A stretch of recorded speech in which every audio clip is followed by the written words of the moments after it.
Hello, everybody, and welcome to the next episode of Battle Chads. I am Josh, and I'm here with my fellow co-hosts, Sam and Danny. How you doing, guys? Hello. Hi everyone. Yeah, really good. Thank you, Josh. How are you doing? I am grand. Now, before you might notice there's four of us here. Very special guest who's been on the podcast before. But before we move on to the introduction to to our special guest, I would like to say that is the Battle Chads' first birthday. Whoa! Happy birthday. So there's been a big shake-up for Battle Chads. We've got two new co-hosts. Luis is no longer with us due to personal reasons. We wish Luis all the best, but he will no longer be part of Battle Chads. So we've got Sam and Danny, who've sort of been, you've sort of seen them in previous pods. We've sort of slowly trickled them in, but this is the official welcome, lads, to the being a Battle Chad. Welcome. Thank Yeah, you. thank you. Yeah. Obviously, we're both over the moon. Yeah, we definitely showed it there. But no, thank you very much. To be fair, from my point of view, I've just spoken about Magic for a very long time, and I'll speak about it as long as I need to. And somebody's just finally put a microphone in front of me to capture some of those erratic thoughts. Yes. Dan, do you want to say Yes. this? Well. You see, I've been on the podcast before, right? Yes, and you I've have. talked about mono red, and I've talked about mono red and red green. Yeah, Right. that's So good. I'm Variety. here to spread the basic mountain propaganda to every single one of you. So you put all your islands and your plains and your bases and all that rubbish in the bin. But and Baze pick is so up good. four copies So of good. Monstrous Rage and Mice. That's all you need ever again. Yeah, So that's why I'm here. very good. So, welcome, lads. It's good to have you, and I'm looking forward to working with you for the future. Now, very special guest, Krista. Hello. Hi, everybody. How are you doing? I'm good. It's been awesome. The sun's shining. Had a very good weekend at RC Charlotte about 2 weeks ago. Yes, you did. Really can't complain. And I'm going to question you so much about it during this pod because something very exciting happened on that weekend, isn't it? Oh yes, very exciting. Definitely. It's like 13 years in the making, I guess, at this point. Yeah. So tell everyone what happened. So I queued for the Pro Tour at RC Charlotte. Very exciting. Buddy. Something I've wanted for over a decade. And it's really just hard to believe that, it's finally here and it's something that, I get to go do. Can I be frank with you? Yeah, let's hear it. I've seen you play Magic because I saw you play in Ohio when I was there. Mm. And I've seen you play on stream, etc. And it's not hard to believe. I 100% think you are meant to queue for that, and rightfully so. 100%. Especially how you did it Thank as well. you. So what was the deck that you took? Like, what deck did you wake up one day and think, you know what, I'm going to take this to RC Charlotte. It was Charlotte, wasn't it? RC Charlotte. Yep, RC Yeah. Charlotte. I'm going to take this deck because it is amazing into this meta. And what deck was that? I took Rakdos Hollow One all the way to a Pro Tour slot at RC Charlotte, 18th place out of almost 1,400 Yeah, people. it was a big one. Wow, Uh, that's certainly a deck choice. I saw that you tweeted a couple of days. I think it was a couple of days before the event that there's too much going on. You've not been able to test as much as maybe you would have liked. So I'm gonna rack up with something spicy. So how did you land on Hollow One then from that 4 tree? Yeah, so a bit of background. I'm a full-time graduate student, and I have 2 jobs on top of that. I really don't have a ton of time for Magic this current year. Like I am like very much a Magic grinder historically. But like this year is my year for like my practicum, which is like really intense. Like I'm gonna be a therapist, so like I'm doing all the like practical applications and working in the field. So very busy for me. So I was like, I'll take a break from like really grinding Magic. I had queued for this RC back in, I want to say like late August during like the Nadu meta in Modern. It was pretty wow. atrocious. Back with Etron. But I've been having a blast I used to play Hollow 1 before Faithless Looting got banned originally, and Right. I love Hollow 1. It is so fun. And it started to get a little bit of legs back in October with like FOMO, Yeah. and the new Phoenix from Modern Horizons 3. Mhm. It's been a blast. So I've just been trying to not like push myself to like compete, Yeah. but like Mm. try to have fun while doing it, because otherwise like I don't want to irreparably like damage my relationship with Magic. So I really want to try to compete and have fun at the same time, and landed on Hollow One. I've just been having a blast. The meta's kind of obnoxious, I would say. Very polite way of uh, putting it. It's I don't yeah, think there's everybody's trying to turn to you.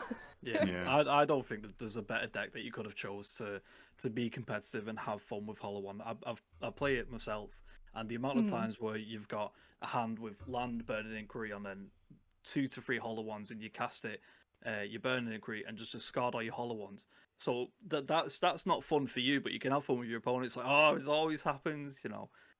But it's still competitive, and as you mentioned with the Texas Phoenix and the FOMO, you can just take over games with it. It's really good, and it's a fun deck and competitive. So why not? You should have said, Danny, Yeah. I like it when I've got 3 Hollow Ones in my hand and I do Burn Inquiry and my opponent discards 3 lands and I put 3 Hollow Ones on the board. That's Oh, where yeah, it's... that's fun for you. That's fun for you, yeah. But when when the unfortunateness happens, that is, you can have a laugh and a joke about it with your opponent. Yeah. I mean, you take a It- card like Burn Inquiry into a game, then you're gonna you'd have to high roll, aren't Yeah. you? Yeah, exactly. I've got to say, like, I am in such respect of anyone who can register a card that says random on it in their modern deck or Magic deck in general. I'm too much of a wuss to ever register a card like Burn and Inquiry. But no, it's an incredible deck choice. Do you know, out of interest, if there are any other Hollow One players in the room? Sorry, or were you the only person representing Hollow One No, for so that event? So many. there was, I want to say at least 3 others that I knew of. I think I was only on. I was one of the only ones on the like straight Rakdos version, and I think I was the only one playing for Dorothy on my main board, which I really think like helped set me apart. But I think there was a Hollow One player in like 40th something place that was doing like red white with like Flaze shenanigans, which was really interesting. So I wasn't the only one, but there were very few of us.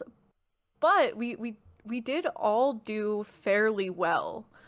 So like I said, that other Hollow One player ended up in like 40th something place, which is, still really, really tough to do. Yeah. It's a large room, there's lots of players. The fact to get even up that high, like 40 something out of like 1,400 people, still pretty impressive. So our win rates were actually, that was all I wanted to do too, is when that graph came out, is I really wanted to boost Hollow One's win rates because they're always miserable. And I think it comes a little bit from poor deck building. Yeah. Some of the Hollow One decks, I don't love how they're constructed.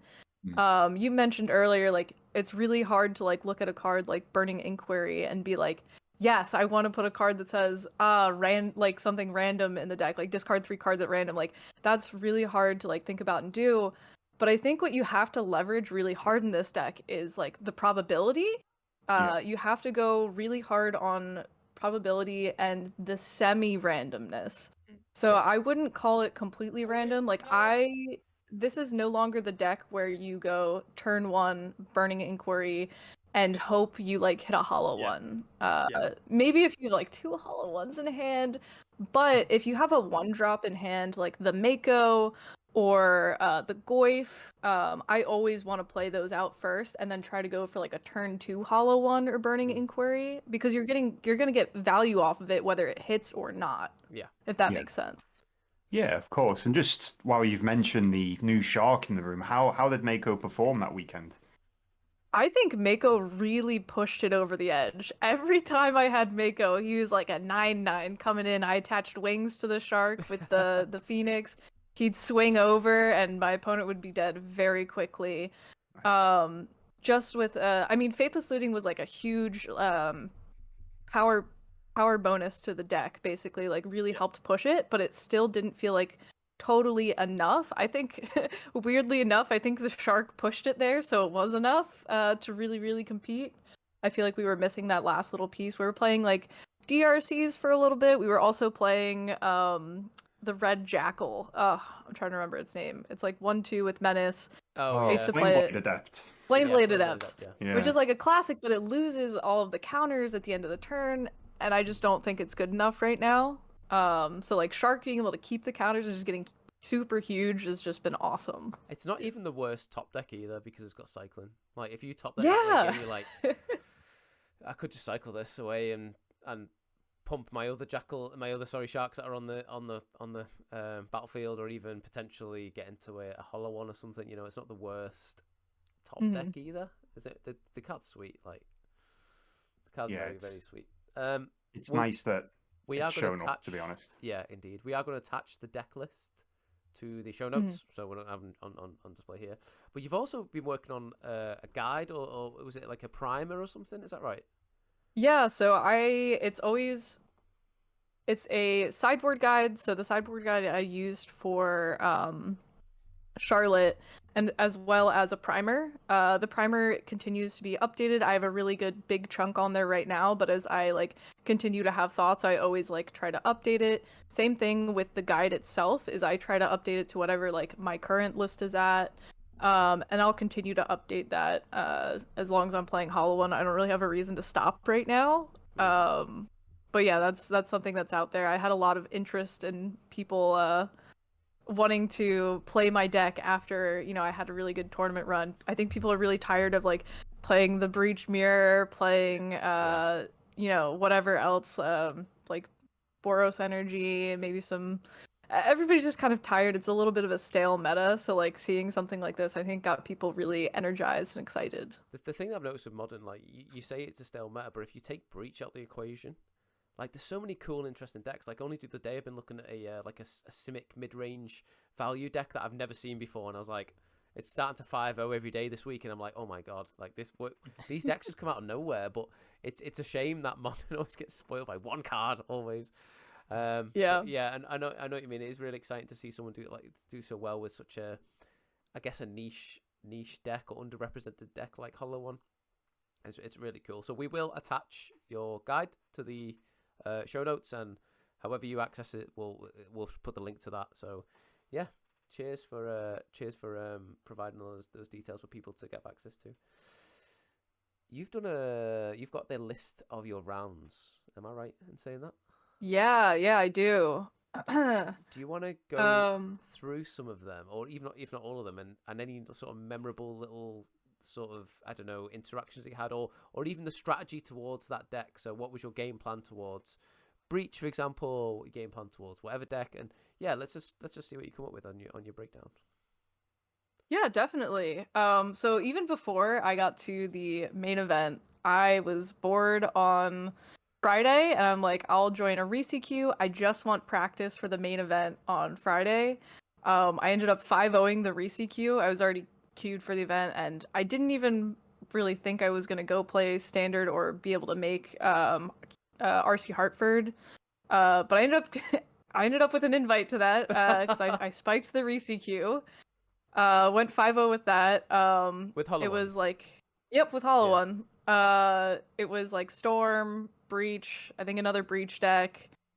It was like Energy, and then I forget what my last round opponent was on. It was something a little strange. I think it was like, is it Wizards? Yeah, but really cool. So 5-0'd right before the RC. I'm like, maybe this is a good sign. Yeah. And then I ran 3-0 in day one of the RC immediately, which was really nice. I beat Breach, Ramp, and then Red White Energy. The cool thing about the Eldrazi matchup, the Ramp matchup in round 2, because I'm playing Dauthi Voidwalker, you can slam a Dauthi, and then you can play something like Burning Inquiry, have them discard a whole bunch of cards. I did do the thing where my opponent even looked first to see like what was coming, and he's like, "Oh no," Oh no. and I'm like, "Is there something good in there?" He's like, "Yeah, let's yeah. see."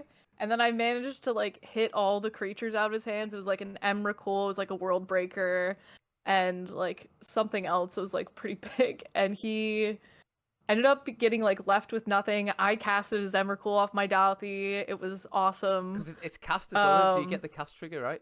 Yeah. Yeah. Yeah. Yep.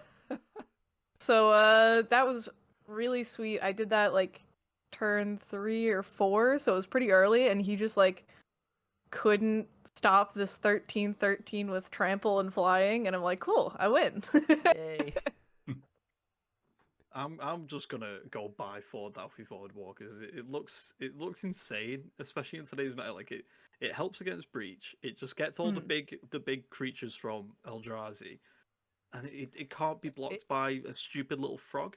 In a Seems Thoughtseize deck, great. Dauthi Voidwalker is mental. Like Insane, like, yeah. The ceiling on Dauthi Voidwalker in Thoughtseize deck alone is mental.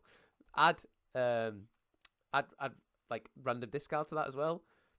Yeah. When- Like Chris is saying, you just get an Emrakul from it. It's 2 mana Emrakul. Yeah, sure, no worries. When I played in London recently for the Axion event, round 3, I was against Murktide, and they went turn 2 Dauthi Voidwork into turn 3 40s, cast Emrakul. It's like the quickest game I've ever had. Yeah. It's so ironic that Eldrazi really struggles to beat an Emrakul as well. Like they're set up to cast it really quickly, but can't really answer it Yeah. too well. Yeah. Just sounds like the good guys are Yeah. winning here, in my opinion. Yeah. Yeah, this is anti-Eldrazi propaganda, I think, at this point. Which is so crazy because like that's also like part of my brand. I'm like a known Eldrazi-tron player. I didn't think I could go to RC Portland, so I didn't try to queue for RC Portland, but like last minute I was like, oh, I'll try to LCQ in. I brought Eldrazi ramp and tried to LCQ. It went poorly. I was like, I kind of hate this deck. I think it's good. I think Eldrazi ramp is good, but it's not the type of like Eldrazi deck I like to play. I like to play like the more prisony with the Tron lands and everything. But Myco Spawn has pretty much said no to that. So it's been a little tough there, and I'm like, everybody was telling me I should like run back the Eldrazi. I'm like, no, like I wasn't having fun. It goes back to the thing where like you're gonna be playing so many rounds of Magic, like you really need to find some fun in it. Otherwise, you're gonna start playing poorly, and it's gonna be miserable. Yeah. And ultimately, like I play Magic to have fun and compete. So if I can get a good combination of the two, I really like that. So yeah, everybody told me just to run back Eldrazi, and I had like one lone friend who's like, no, bring Hollow One, you can do it. Josh too was also like, you should bring, Hollow One. He called it out for sure. Yeah. And I was like going back and forth because everybody's like kind of in my head and being like, don't play this, the deck sucks, blah blah blah blah. But I'm like, no, like I at the very least I'm gonna go like have fun. I do believe in the deck. It's got a good breach matchup, and very luckily I ran into breach all day long. Yeah. It was awesome. So what was your actual plan? I mean, you were sort of to round 3 of your tournament now, but before you continue on, like you're 7-0 at this point in Charlotte.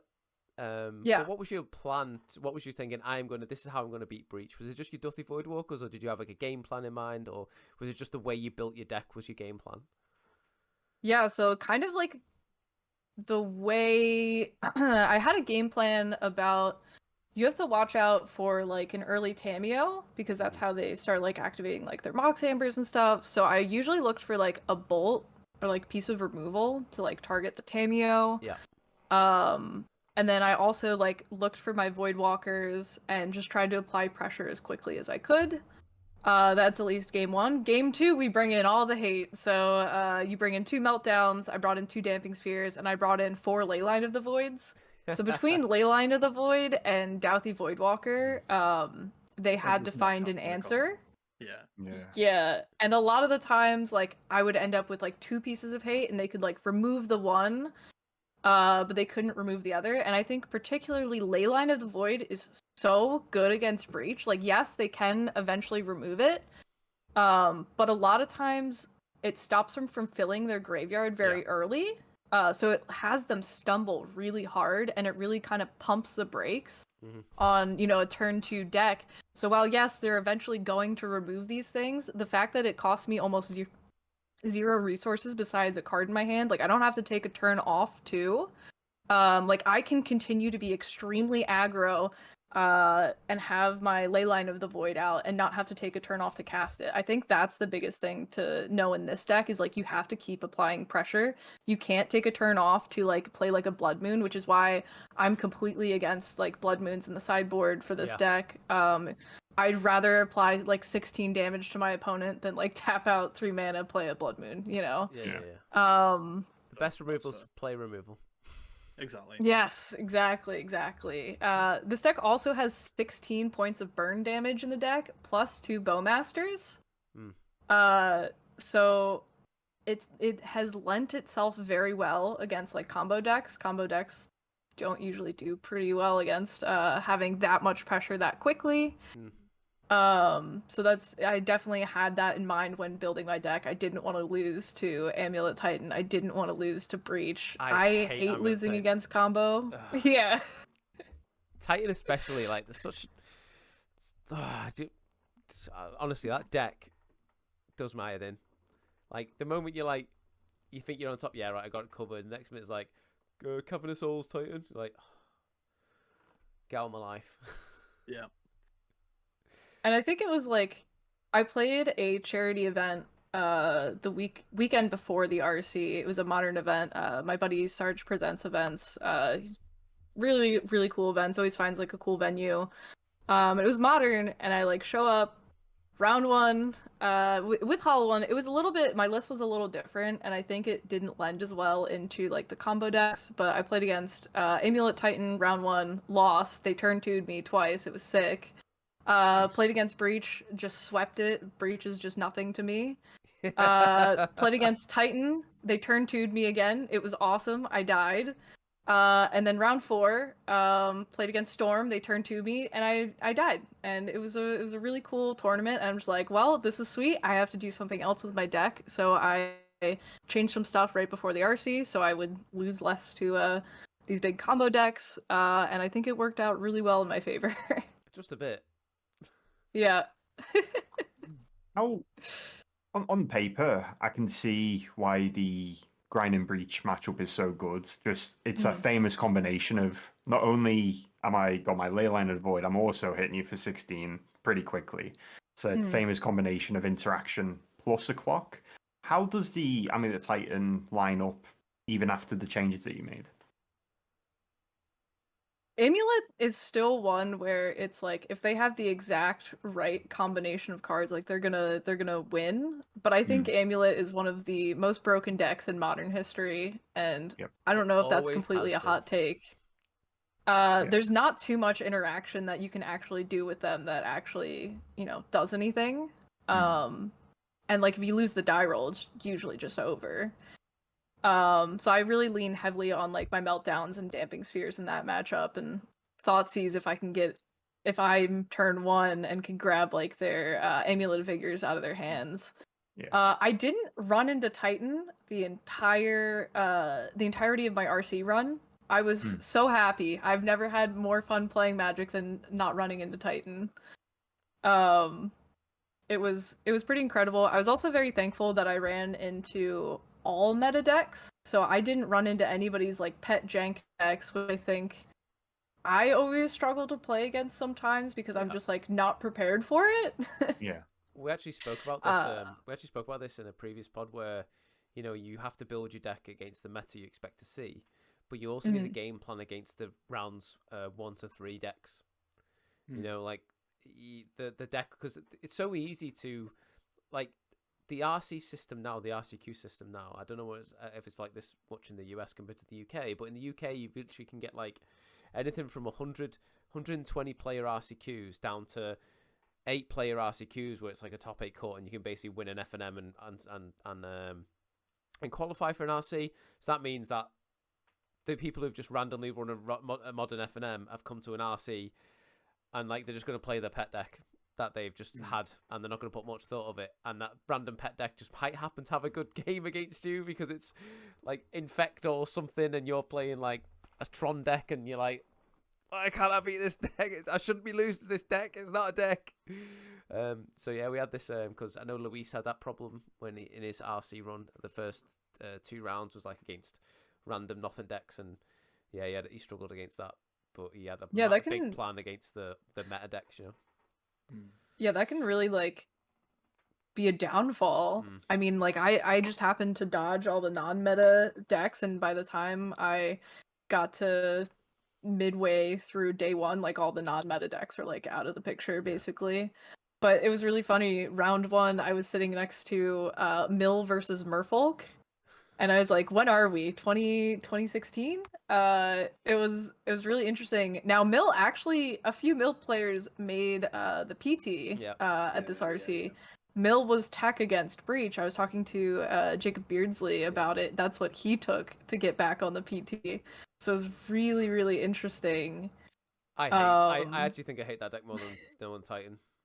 No way, really? Mill's awful. That's I don't really get salty at Magic unless it's like Mill and Titan, and Mill proper sends me.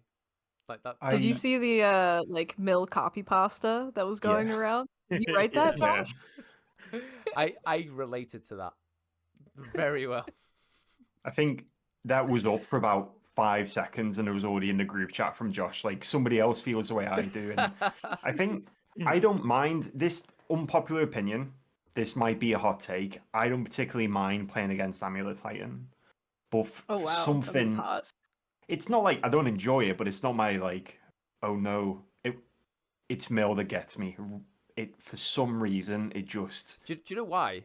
Creates exactly an anger. So imagine you're playing a PlayStation or Xbox game that you really enjoy. You've put loads of time into this. You enjoy this game, and then your little brother or sister comes, picks up player 2-pad, and just button mashes, and then beats you. And you're like, why you shouldn't be beating me? Why are you beating me? It's playing against Mills like losing to your little brother or sister because they're button mashing. That's what it feels like. That's exactly it. It doesn't help that my lifetime record is like 0-24 or something. I just can't physically beat Mill ever. It's just I just don't know how to do it. Yeah, I guess I'm coming from like being an Eldrazi player for so long. Like, oh, you're gonna Tasha's me? That's so funny. You get like 3 cards. Yeah. So maybe I'm a little less salty against when I was playing the wretched Mill players. When I was playing Living End, I didn't mind playing against Mill. That was fine. I like playing against Mill when I was playing Living End. Oh yeah, I bet you would. Like Tasha's Hideous is like five cards max because they all cost like 7. Yeah. So the rest of your day 1 then, Krista. So I guess what I'm trying to discover from like your run is like what are the decks in Hollow One you want to see, like you would love to, because obviously I guess Breach is one of them, and what are the decks like you never want to see? Yeah, so Red White Energy is one I really want to see. We talked about this a little bit earlier, but I have 16 points of burn in my deck. Plus, I have 2 Orcish Bowmasters, and if I get those Bowmasters on the field with Burning Inquiries, I can just wipe my red-white opponent's board. It's quite beautiful. Just machine gun them down. Yeah, and like if if you can get the red-white opponents to stumble really early, like taking a Tar Fire to their Guide of Souls on like turn 1. And then I can start playing my aggressive stuff, and they have to go back and like start playing more creatures again. They're usually pretty far behind, and I can kind of put them on the back foot, go through and get them. It's just a little bit dicier when Flage comes into the picture. So I played them, and I really enjoy that match. I wanted that really bad. Eldrazi Ramp, I think, is actually kind of a hard deck to play against. I like being able to Dauthi and get that Emrakul out of that one opponent was really good. But my 4th round was my first loss I took of the day, and that was also to Eldrazi Ramp. That was really tough. He just was like, all right, play like 3 lands, big Eldrazi, I got you. There wasn't really much I could do. Couldn't find my Voidwalkers, didn't find anything to like take what they had out of their hand. It was really the Kozilek's command, which is really tough because the turn 1 plays in Hollow One are so important. So I play a turn 1 Shark. They have won the die roll probably. Yeah. I've won almost none of my die rolls throughout this run, which was insane. So they've won the die roll. They go turn 2, they'll play like a temple or something, and they're like, okay, eat your shark. I'll make a spawn or something, and then they're just like ramped up for the next turn. And I'm so on the back foot. Those turn 1 creatures are so important. So that one wasn't good. That was the only times that I played those matchups, was beating it in round 3 and then losing to it in... I'm sorry, beating it round 2 and losing to it in round 4. And then I played Breach 6 times during the event. I lost to it twice. One was like... The one loss to it was because my opponent like absolutely had the nuts. I wasn't gonna win. They just had the shifting woodlands like kill on me, and it was just really hard to interact with, and I'm just like, I'm just dead. Yeah.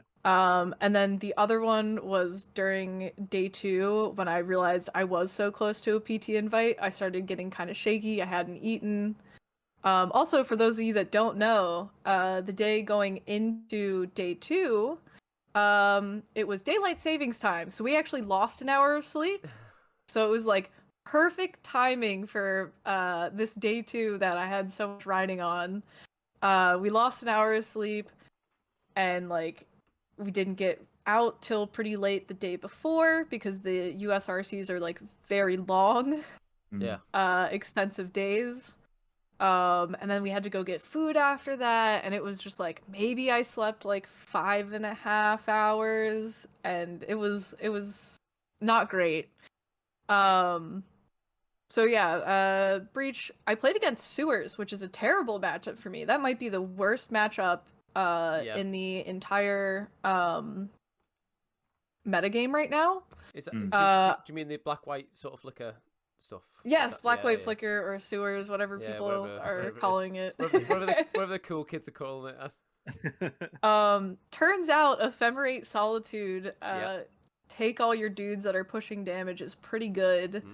I am trying to construct a list right now that's a little more resilient to Sewers because I think it is going to be a little more prevalent after, the BNR coming up. I agree there. I like I was speaking to the lads about this. Is like I'm building my decks now because I don't have I'm not sure I've got any paper modern until the ban, which we'll talk about in this pod towards the end.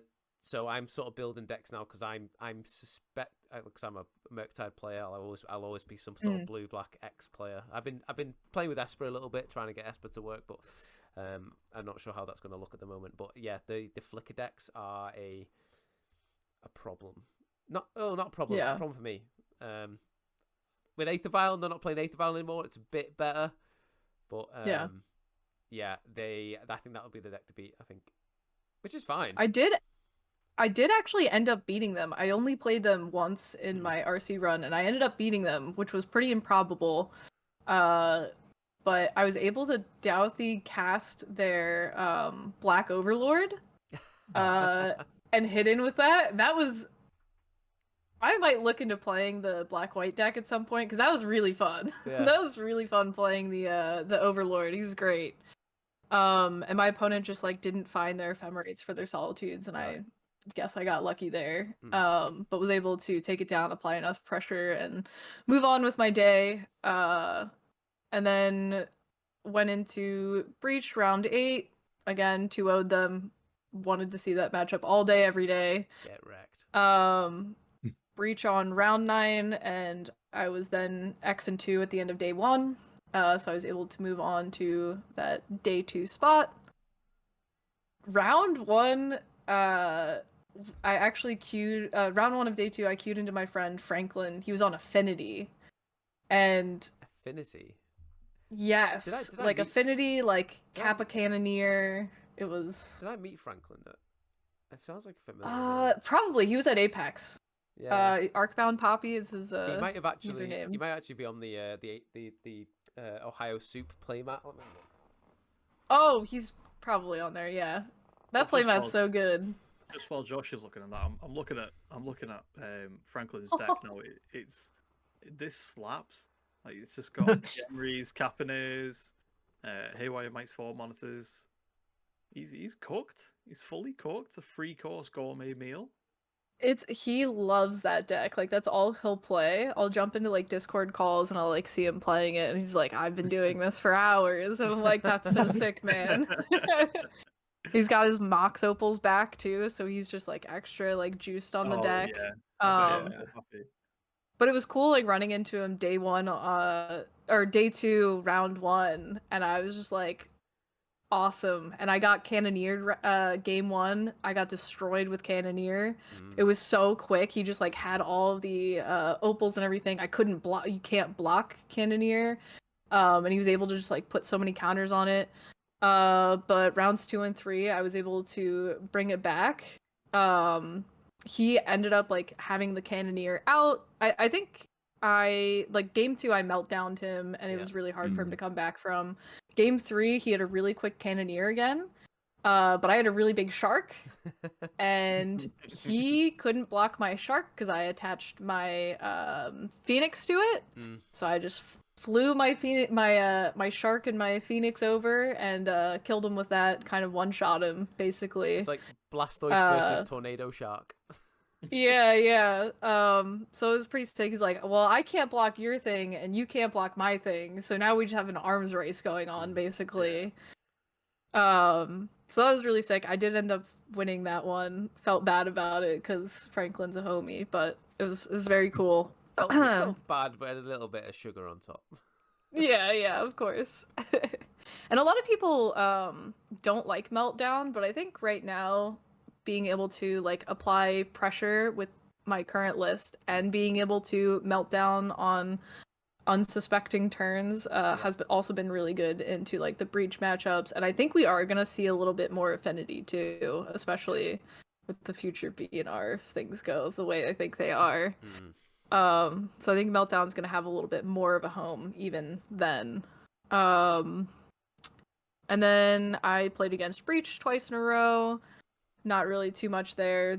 Like I was talking about before, the one I actually lost to Breach because I was starting to get shaky, and I'm like, all right, maybe this is like a real run. I was just kind of having fun before and like enjoying it, and it kind of got like real for a moment, and I got a little nervous, and I kind of let a match go that shouldn't have gone.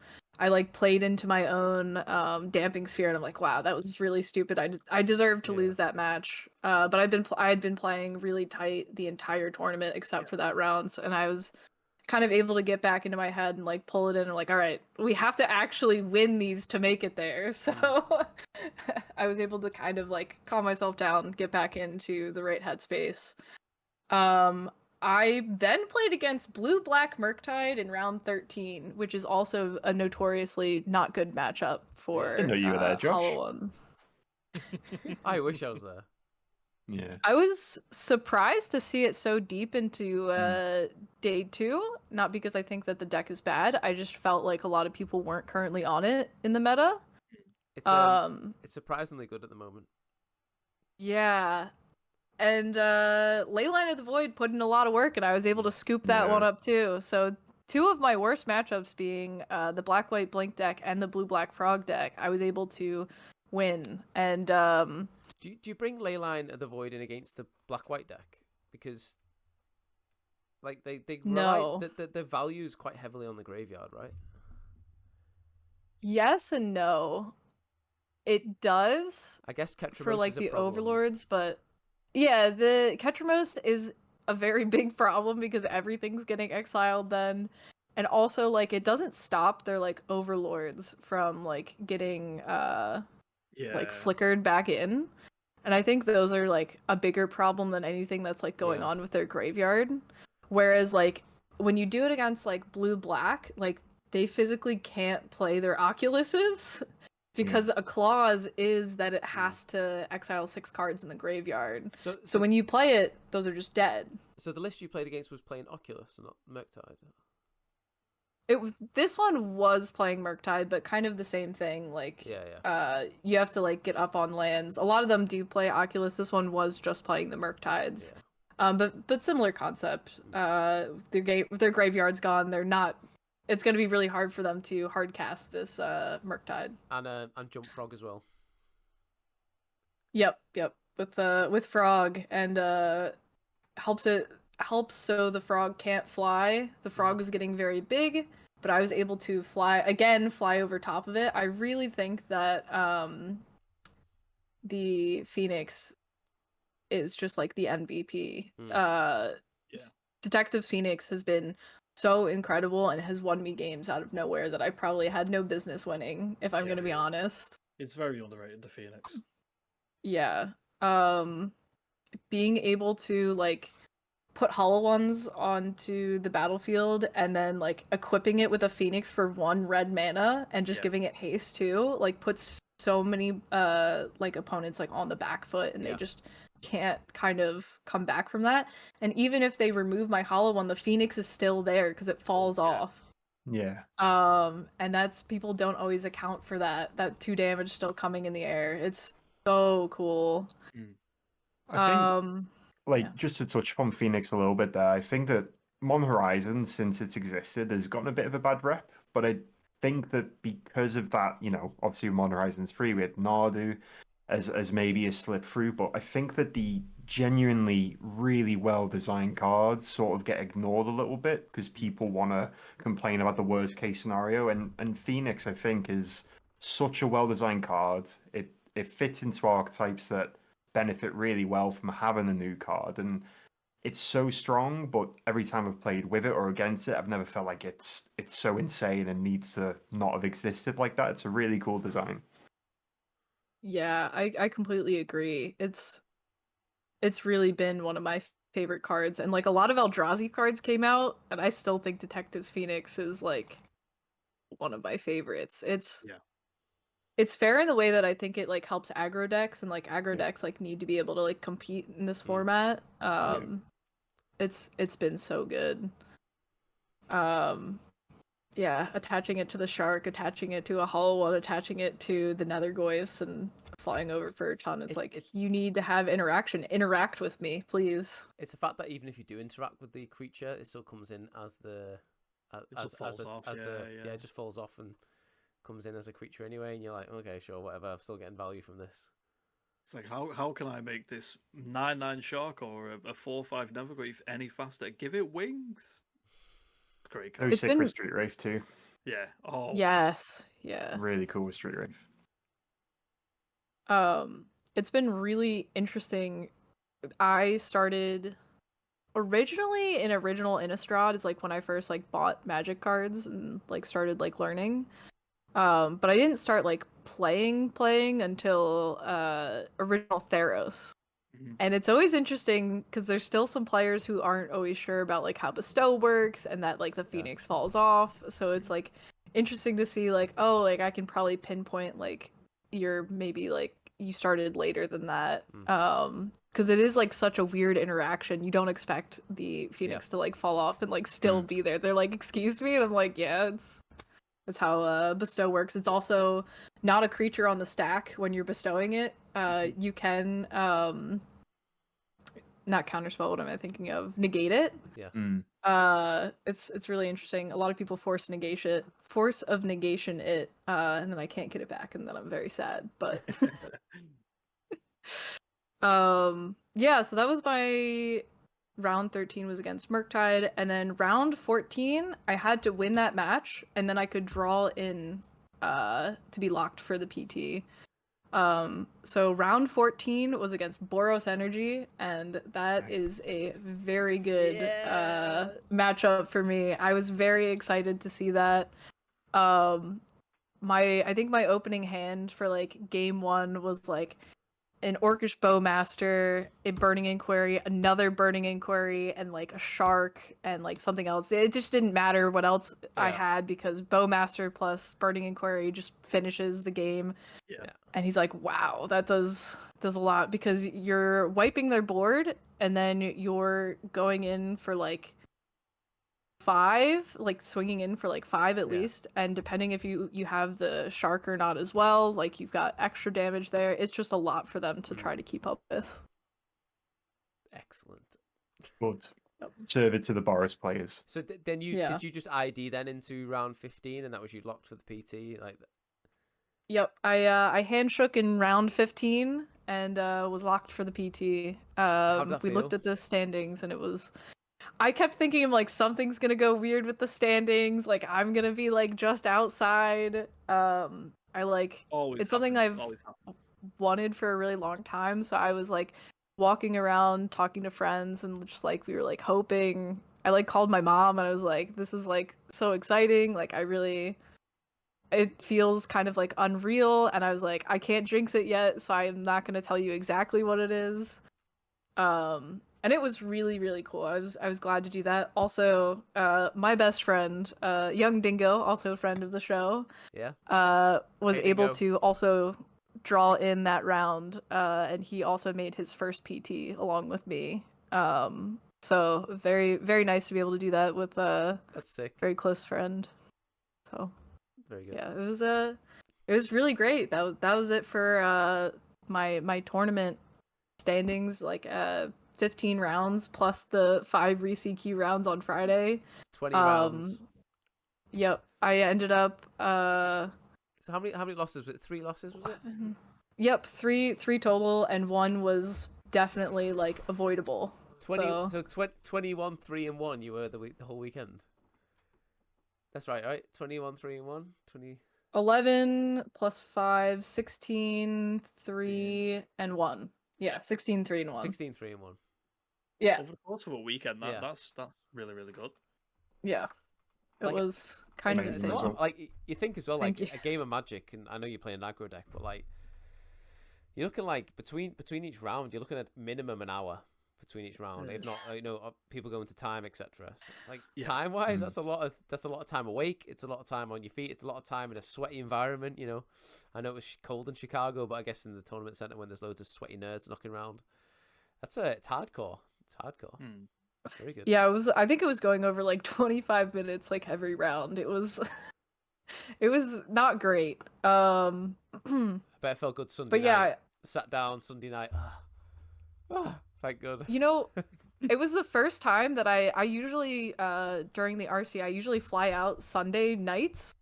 And it was the first time I moved it, so I went out on a Monday instead. I'm like, that must have played a part. Like that was perfect. I just have to kind of predict for these things that I'm gonna do really well, so I don't like leave on Sundays. Yeah, it was definitely an insane feeling. Like I said, it's been like over a decade in the making of me like playing Magic and like competing. I was really excited. Really weird that it came at a time when I was like kind of like taking a break from like really grinding hardcore. It kind of just relit the fire under me though, and I'm back to competing. And it wasn't really by choice that I didn't want to. That was kind of like taking a break. It was again, I was very, very busy. So yeah, I'm just excited to get to the PT, prepare with a team, and hopefully do well and continue to queue for the PTs. Which PT is it that you've qualified for? Is it Vegas or Pro Tour Final Fantasy Vegas? nice? I believe it's in June. Final Fantasy. I'm so jealous. I love Final Fantasy. I'm not Do sure. you know the best part? I've never played a Final Fantasy game. I know nothing about Final Fantasy. Same. Same, yeah. I Final know Fantasy- that There's some big sword that looks like a key. No idea. Anything else? That's like There's- that's not even Final Fantasy. That's a different one. Yeah, It's like the Disney. yeah, that's that's one. Kingdom Hearts, yeah. Kingdom Hearts. Oh. Kingdom Hearts, yeah. I know the only thing I know about Final Fantasy is like a comically bad laugh from one of the games or something. Final Fantasy X. But- Tidus. Yeah. Do you know the exact time that takes place as well, Josh? You strike me as a sort. yeah, they're basically like, I can't remember what it was. I think he's spinning some stories with Yuna, and then they start doing this awkward cringe laugh for some reason. But yeah, Final Fantasy X. That is really cool. my favorite is BTs Final qualify for. Fantasy 8 is my favorite. I think it's. Controversial. I'm gonna need your recommendation list because I want to learn more about Final Fantasy. I've just never like played the games or like thought about it. I think most people would direct your first experience to be Final Fantasy 7 because there's a big like emotional moment in that. The remake or the original? I would just go for the remake.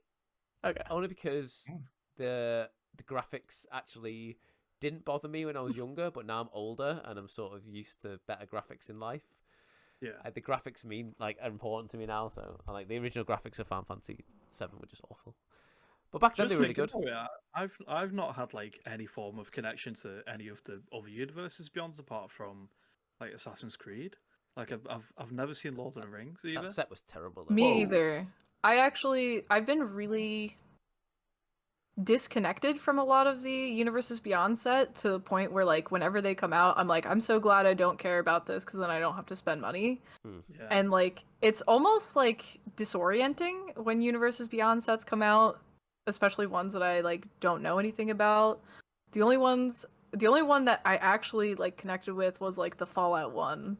I love Fallout. I'm a big Fallout fan. I've never played Fallout. And I liked that it stayed Commander as well, and like leaked into Legacy, of course. But I kind of like how that one was more positioned. I am excited to learn about Final Fantasy, and it will make the promo be extra special. But yeah, it's very interesting for sure. I feel like no one is excited for it, but the one I'm really looking forward to is Spider-Man. I know that's one that you actually look like a bit like Peter Parker. So when I was a kid, when I was a wee little baby, my mum used to threaten to call Spider-Man if I wasn't eating my tea, and you know, maybe that something about that just resonated with me. But yeah, I'm really excited for Spider-Man. I think that there's a lot they can do with it, especially if they rely on the universe stuff or extra universe stuff. So, but I feel like it's one no one's excited for. But I have to agree, the Fallout one was fantastic. I think it was just the right amount of stuff, and they did it really well. Yeah, I thought it blended pretty well too. Yes, yeah. If there was any hero they were gonna do like Spider-Man, I feel like is a good one. Yes. I feel like I could kind of care less about some of them. But like I was also a big Spider-Man fan as a kid. Nice. I was definitely a little tomboy, so I think my first Halloween costume I remember I was Spider-Man. So kind of excited for that one as well. Yeah, it should be really cool. You mentioned before, Krista, that you're now in a team. Yes, Team Flexlot. So we had. It's interesting to us particularly because we had Sean Goddard on the other day. He talked quite in depth about the team dynamics and leading up to the Pro Tour, etc. You know how they tested, how they came to some sort of deck conclusions and builds. So what's your experience been so far in Team Flexlot in terms of dynamic?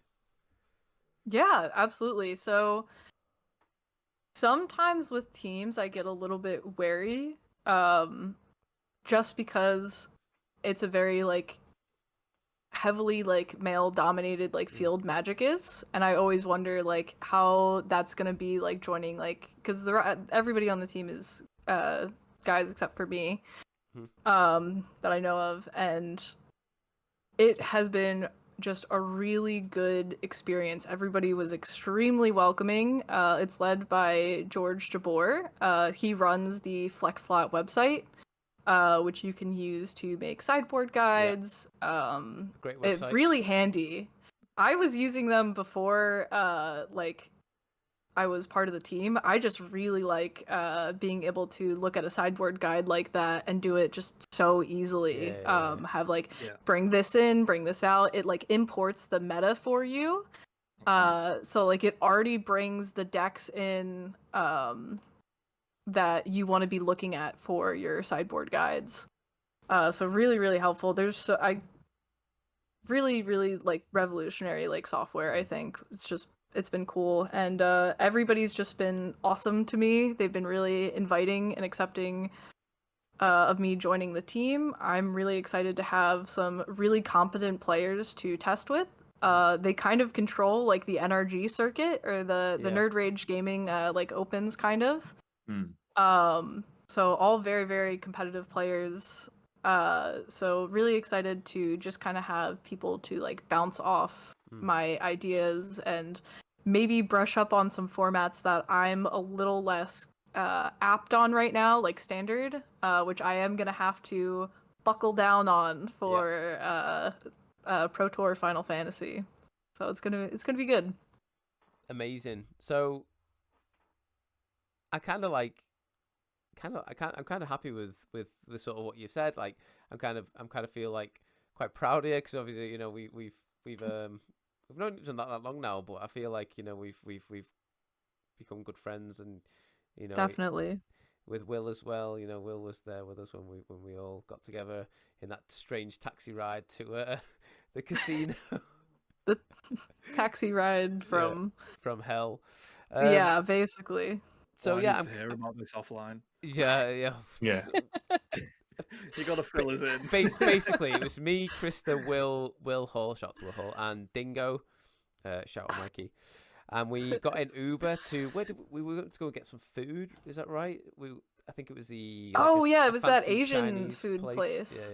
Yeah. Yeah, and this Uber driver, like, sorry, America, your Uber drivers are awful. Like, they're so bad. Like, I don't think I had a decent Uber driver in my whole trip. And we got to the to this in and about the area of this restaurant. Turns out we were about 15 minutes walk away. But the taxi driver, she got lost about 8 or 9 times doing like... Yeah, it was insane. Like, she's like, "Oh, I missed it. Oh, I missed it." Yeah. Also, is it so hot in the Uber, and like the windows like didn't open or something? Yeah. Like it was like almost sickly in the air. It was so bad, and she kept missing the turn, and I'm like, I'm gonna be ill. Like, this is so bad. I was in like the center seat because we had a lot of people in the car, so I'm like, oh, it's like not a long ride, it's gonna be fine. And then when you just like keep getting trapped in there, and it was like, because you could see on her thing, it was like, oh, you've got like 2 minutes left in your ride, and then she'd add like another 10-15 minutes on top of that, and you're just like, this is never ending. So before we move on towards ending the pod, I do want to talk a bit of BNR before we leave. Birthday BNR for the Battle Chads. What are your plans? What's your next steps for Kristen? Obviously, the Pro Tour's coming up. You're gonna have to buckle down in Standard. But what's like your near future looking like in terms of Magic?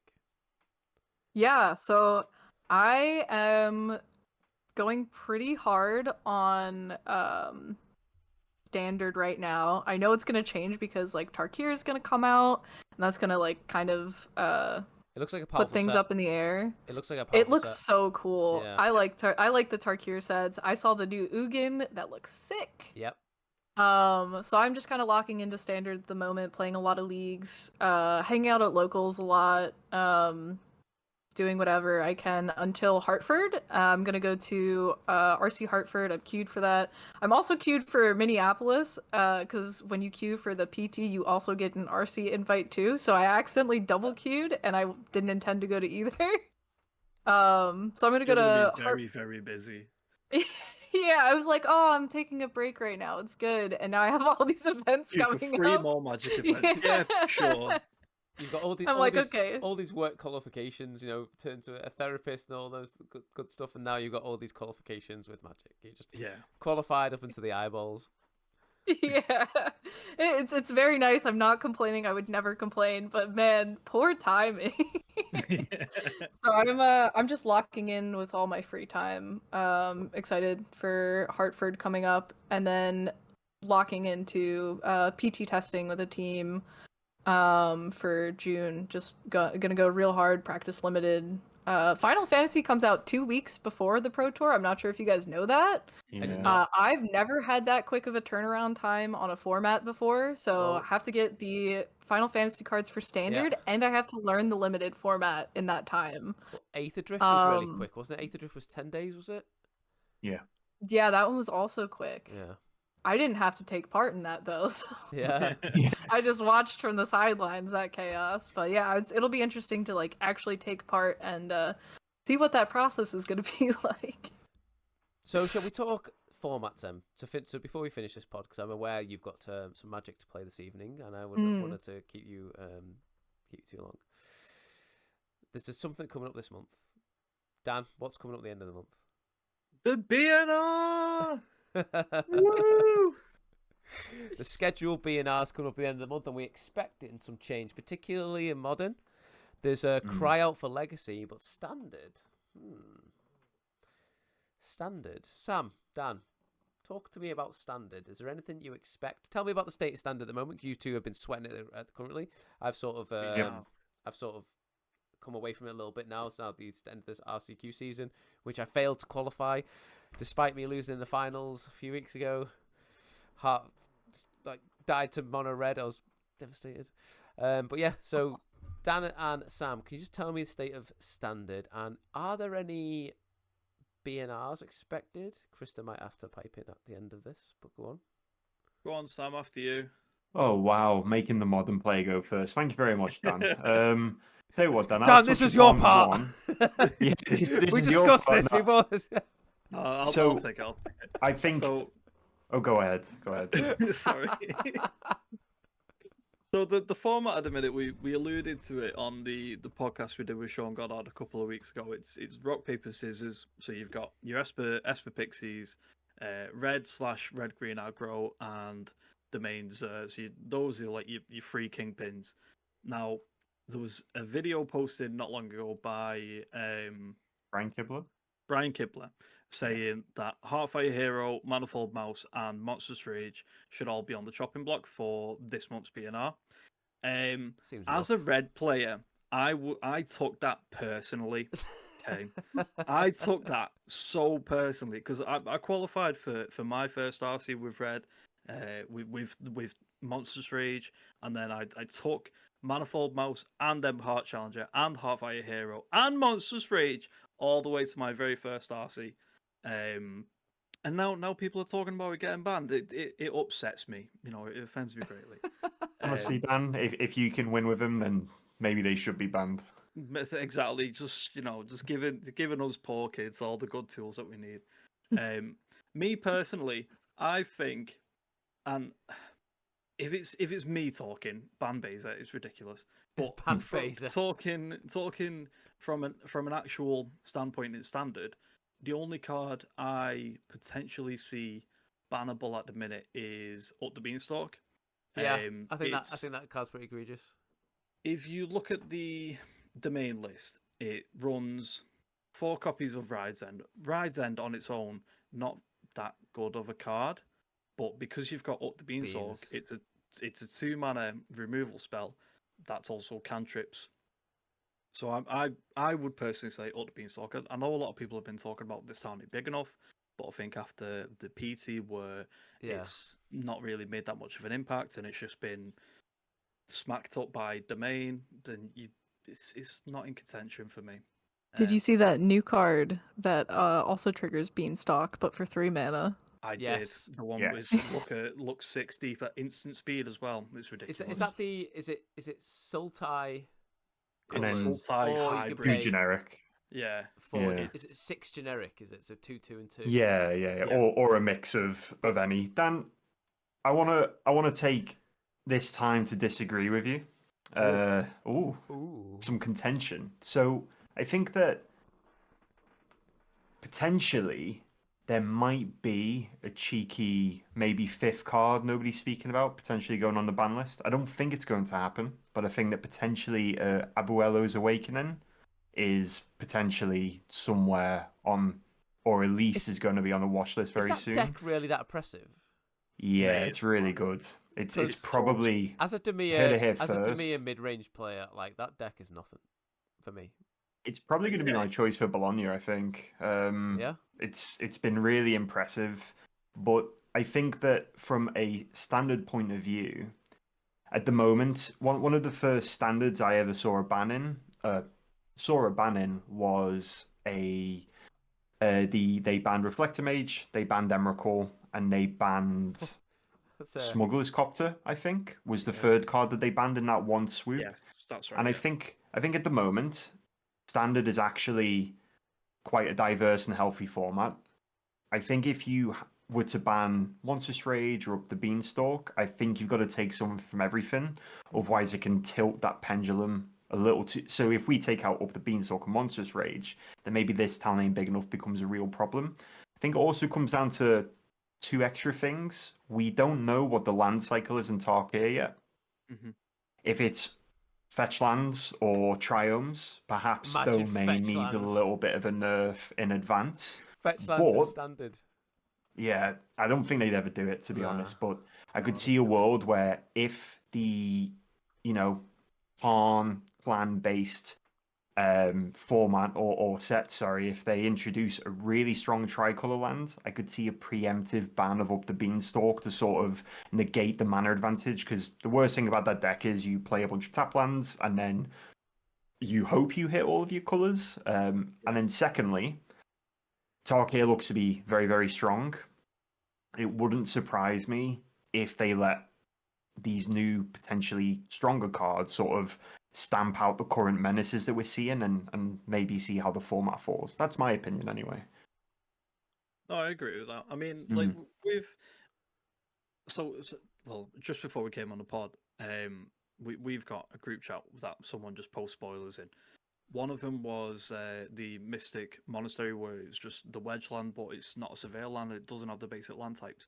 I think Domain is still really, really good with those lands in it anyway, even though that they don't have any basic land types whatsoever. Because if you look at Domain, there's not a lot of lands that give a basic land type. Like they're running. Oh, I've just Yeah, closed the tab they out of need the they Domain need the list. base need the land types that are right for Leyline. Yeah, Leyline so we binding. have that, but they've also got 4 copies of Overlord of the Hauntwoods, which gives you Domain Oh, anyway yeah, on very turn true. 3. Yeah, So that's true. you're running like Verge lands, you're running 3 copies of Hedge Mage. That's 3 copies of Shadowy Backstreet. They're your only cards outside of your basics that are giving you basic land types, Yeah. and they're running Analyze the Pollen, so they're still going to easily be able to get to Domain, especially Yeah. if they've got an Overlord. What do you reckon, Krista? Do you reckon they'll ban anything? I think Domain is probably the best deck right now. I wouldn't be Mm. surprised if Beans ate a ban, especially with this new card coming up. Granted, I'm not sure that they're actually gonna ban anything. I personally hate this town ain't big enough, just because I just don't like the play pattern personally. I don't think it's enough to actually eat a ban. Yeah. I also hate playing against Monstrous Rage, but I think I just am a little spiteful at Standard at the moment. I've been playing a lot of Jeskai Oculus, and Oh, that's really cool. yeah, sometimes Red goes a little too fast with their Monstrous Rages. Yeah. So I think yeah. Jessica Well, tough. Oculus. I think Jessica Oculus is cool, but I don't think it's the deck I would take to an RC. No. Or a Pro Yeah, Tour. I'm not too sure in it. I'm having fun learning Yeah, the it's rest of like- the standard meta with Yeah. it. It's close to being RC level, like winning. Like I mean, you can if you're good enough with any deck, you can go to an RC. I think it's fine. I think do it's fine. I well, mean, yeah. it top 8'd the Pro Tour. I think it's Yeah. fine. Like, I think wait out Tarkir. Tarkir is going to be a Yeah. certain couple set. Yeah, I think Tarkir's just gonna change all the decks. It's not gonna matter anyway. Yeah. I personally think I think Wizards. Well, Wizards have been strange, right? So we're talking about bans now. Wizards' philosophy with bans has either been like really like conservative, or it's been like let's just unban Twin.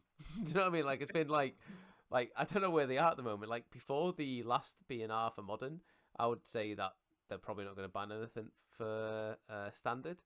But now I'm thinking, I don't really know where the stance is at the moment. I'm going to say nothing's going to get banned from Standard. I think Standard is looking pretty sweet, especially No, I on the agree. eve of a new I set agree. too. Should we talk Modern? Yeah. Modern. I don't think there's anything that could possibly get banned in Modern. Maybe Ruby Medallion. Monstrous Rage. Monsters Rage, ban it in modern. Don't say Ruby Medallion because Sam and Dingo will have issues with that. Oh yeah, true. Yeah, I would have issues with that, to be fair.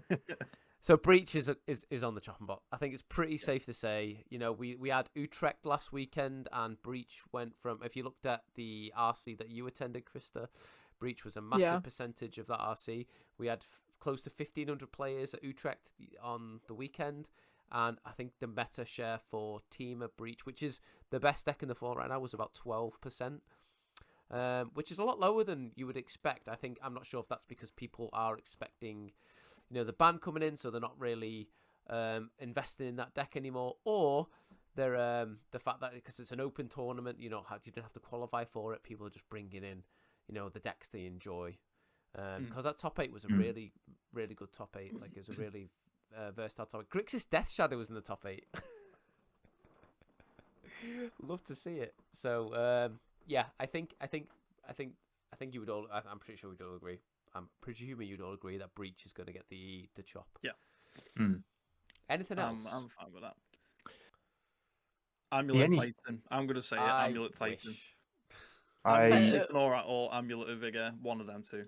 I think if Amulet has always had this, the very famous copy passes remain tier 0 or tier 1 throughout metas such as blank. I think that it's getting to the point now where it's always had an excuse because it's difficult to play. I'm doing quotation marks there. It is difficult to play, but I feel like most Magic decks are getting to a point now where like people outside of your Dom Harveys or your Canisters are performing consistently very, very well. I think this current iteration of Titan is probably the strongest we've seen. It's insane. It's really nuts. And I think that if it is not now, that maybe Amulet's on the list because it has Spelunking as well. So I don't think it will kill the deck outright. It has I think Amulet as well has the loop with is it Analyst? So yes, even if you surgical their Titans, they can still go off with Analyst doing crazy loop. It's crazy. Yeah, I'm very okay with leaving them with Spelunking. I think turn 3 or whatever is like fine. It's just like they're so fast at the current moment. Like I just think Amulet of Vigor has needed to go for an extremely long amount of time. It's overstayed its welcome. The deck used to be very hard to play and like it was very skill intensive, and it's just completely raised the floor so that it's just so much less punishing. Because like it was around back when like everybody was playing Path to Exiles, and like that deck really struggled to deal with that. But now nobody's playing Path to Exiles.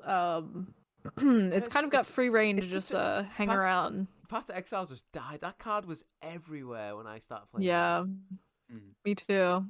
Yeah. I mean, to think that Summer Bloom got banned back in January 2016, and Amulet is stuck around for 9 more years, and it's still tier 0. Is if that's or tier 1 throughout metas such as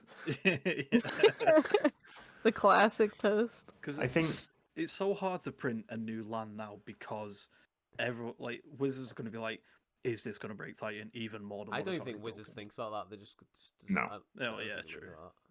Yeah. They've been also had a very hands-off approach when it comes to the ban list recently. Besides the like unbanning 3 things, like very recently, they've been very hands-off. I think Legacy players have like felt it the most, where they're just like, we're not going to touch it. We're going to let the meta like sort itself out. And I think these scheduled ban lists just have been so unhealthy for the formats.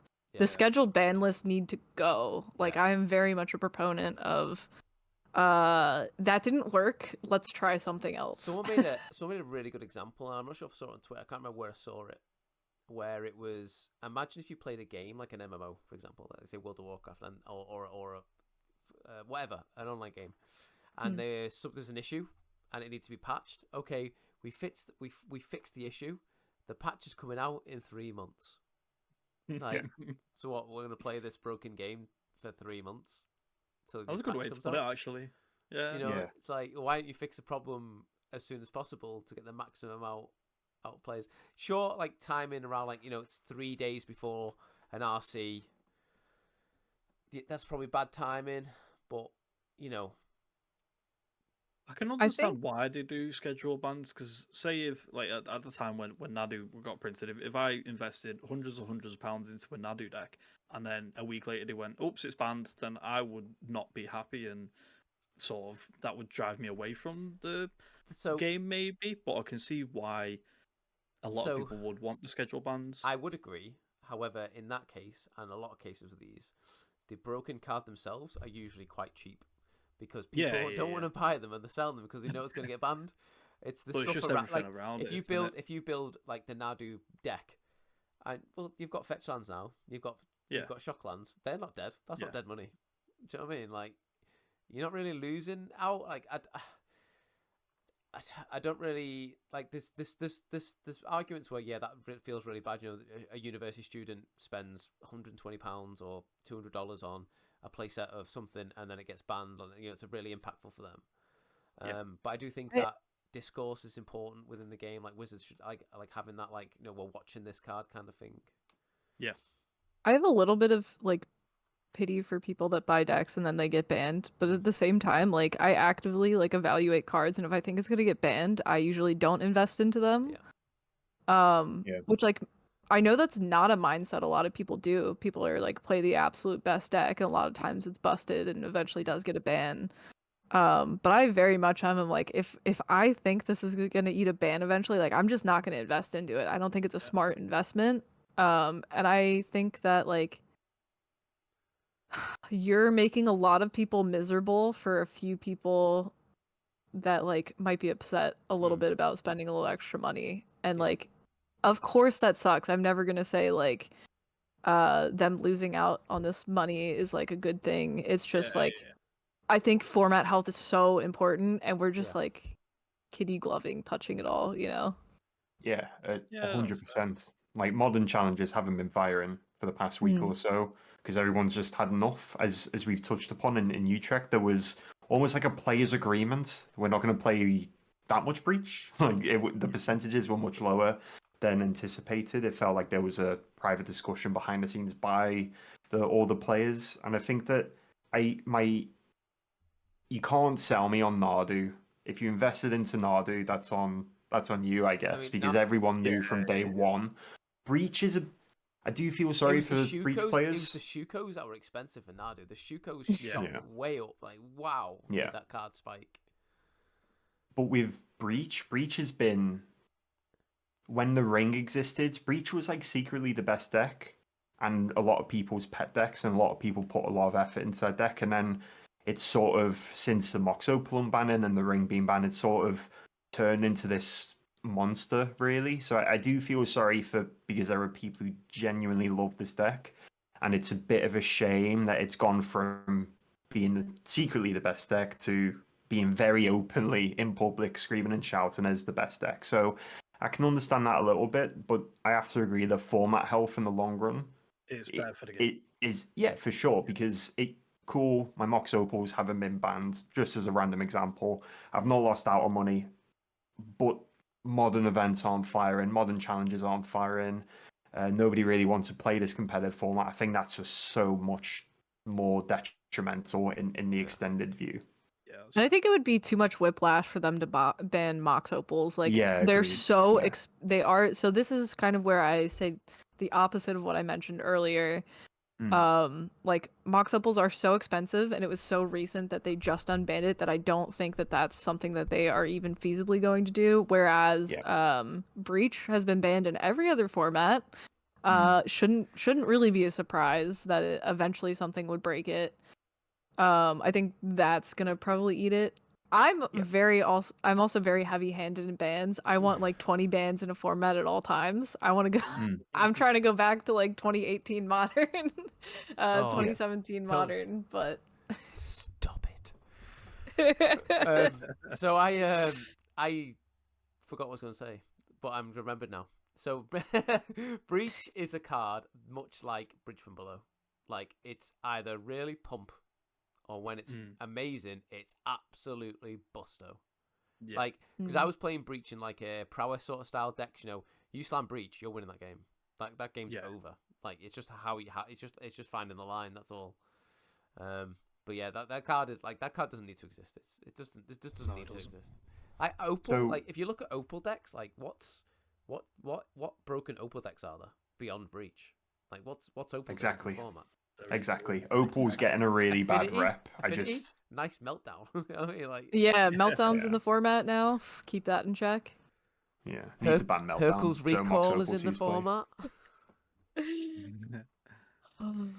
So I am mindful of time on this pod because we have gone over, and Krista has got places to see and people to also see. So I want to talk a little bit because Krista's here about Legacy. I'm not sure if you two are have any experience with Legacy, but you might know that me and Krista are massive Legacy freaks. I've played a little bit. Oh, yeah? I played well, I say manaless. It had like 6-land dredge with LEDs. I played that. LED Dredge. Yeah, back when Modo gave everyone a free pass for every single card in the game.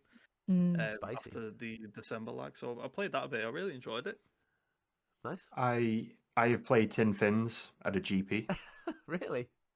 Yeah, Classic. yeah. Nice. And since Tin Fins has not been playable, I have not touched Legacy, I'm afraid.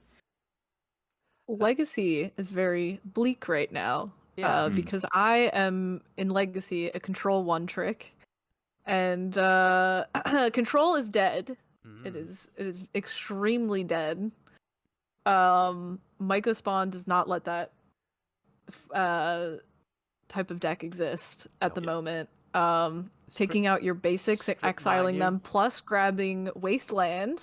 Mm. So not only exiling your basics, grabbing Wasteland and grabbing your duels that you can't just play all basics. Like it's just not gonna Yeah. happen. Mm. But nothing is safe, nothing is sacred. And yeah, we need those density of lands to like really do control gamer stuff. It's just not happening. The answers are getting a lot faster. And like 2-for-1ing everything.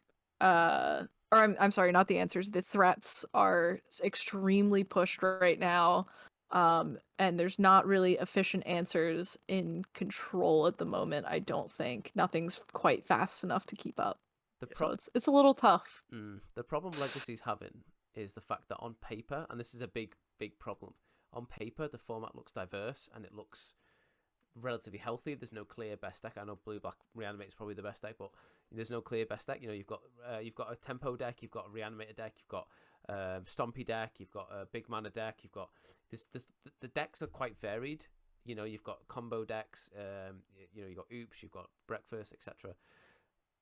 But the issue is within the experience that Legacy's given players, and people aren't enjoying the Legacy experience right now because your opening 7 cards matter so much more right now. You can't like have a decent hand and then draw good cards and then have a game pass turn 3. You need to have something in your hand impactful game 1. And like things like the One Ring, you look at look at the top decks. You've got the Tempo deck is playing a broken Reanimator package. You've got the Stompy deck that's playing that no longer dies to its to interaction because it has the One Ring in it. You have Oops or Spells deck which can kill you on turn 0, if not pivot into a different plan post board. Plus they have free interaction on the stack, so you can't actually interact with them unless you've got 2 or 3 levels of interaction on your opening hand, and that's the problem. And you got Mycospawn, of course, keeping a whole archetype out the format, and that's the problem. It's player experience is the problem, which I fear is not quantifiable enough unless enough people either don't play Legacy, which I would hate that, or they are loud enough on social media with it. And it's hard too because it's not a format that they are letting people really compete in. Like it's never going to be an RC format. RCQs aren't allowed to be run as Legacy. It's a community format. So I think now. Wizards' eyes are just so far away from Legacy, and like they've in the past, they had their Legacy expert recommend bans, and then they just totally disregarded their Legacy expert in house. So I'm a little bit at a loss with Legacy because it's such a beautiful format, but they are just absolutely mistreating it and mishandling it. Do you think it should So I've be like seen. PF? Sorry, Dan, I'll get to it in a second. But like the Yeah, go on. Pauper format panel. Do you reckon there should be like a format panel for Legacy? Yes, 100 people that actually play the format and care about it. We just need to make sure that they don't have any agenda and any specific pet decks. Sorry, Dan, what were you saying? So I've seen a different podcast say a while ago saying that Oops All Spells it's started only picking up traction because it was an easy way to sort of farm play points and tickets and chests and all sorts on Magic Online, because you could go into a game, go into a league rather, and spend like 20 minutes, do like 5-0, 10-0, and then just walk away with profit from your league entry. Has that sort of transitioned over to paper where people are actually playing it and it's a competitive enough deck, or is the play rate just because it's from Magic Online and people are just making stonks? I think it's the experience it's bringing to the format, not necessarily the win rate. And also, right. I would actually say that paper Legacy looks very different to online Legacy. In a lot of instances, not all the time, but a lot of the time, which is it's good to see, because people will play the decks they love rather than rent cards and play the spikiest deck. Okay. Any more to say on BNR before we sort of end this pod? The only thing I have to say is the only card we've discussed today that's absolutely terrified me is Dalfy Voidwalker. I think we should just get that on the ban list. But other than that, I think we've Dalfy Voidwalker is a beautiful card. I think we're all pretty much in agreement, to be fair, which as very different and diverse group of players, I think that's a pretty good voice that maybe they're onto something there. Oh, I did have a Breach player. I forget which round it was, but anyway, I don't want to like name this poor Breach player, but during my RC run, I was actually during the RCQ, and he kept telling me that Burning Inquiry was the most unfair card to play against, as he's playing Breach, which is like turn 2ing people. He's just like, this makes for so many non-games, blah blah blah blah blah. It's so unfun. Like Hollow One's just like an unfair deck, and I'm like, dude, I'm playing like 2017 Modern. Like, it's okay. You're playing Legacy. I'm playing 2017 Modern. It's gonna be okay. Like, it doesn't just automatically heat seek for your lands. Occasionally it does that, but like at that point, again, I am playing a card that says discard 3 at random. You know. Yeah. They're gonna be. What's not fun about that? That Breach player is going to be devastated on the 31st. I have to say, absolutely, just waking up in like, I don't want to be the person to break it to them. Imagine if it was just like, Hogak is unbanned to try and keep up with Breach. KCI is unbanned to keep the format in check. I loved Hogak. There you go. I actually love that deck. Anyway, thank you, lads and lasses, for coming on today. It's been a real good conversation. Krista, I'm very impressed with your run. It was very good. Thank you. I'm very happy for you. Congratulations. I'm glad that you got such a result with such a beautiful deck. Boys, cheers for coming on. Has anyone got anything to say before we finish the podcast? Krista, I would like you to shout out your socials, Krista, if that's all right. Oh, yes. You can find me over on Twitter at retro_gamer_27. That's pretty much all where I'm at. I also post all my flex lot sideboard guides over there if you want to take a look at those. I want to say thank you guys for having me on your podcast. Also, happy birthday to Battle Chads. 1 year, buddy. Very cool. 1 year in. Sorry. We're going to post all those social links. So Krista's social links are in the description below. We'll also post a link to the guide that she's been working on, and also the deck list as well, so you can have a look at that. So thank you everybody for listening. Don't forget to like, comment, and subscribe. Tell us what you expect to see in the next BNR. Wish us happy birthday. And we'll look forward to another year of Battle Chads, and I'll see you next time. Bye everybody. Bye. Bye.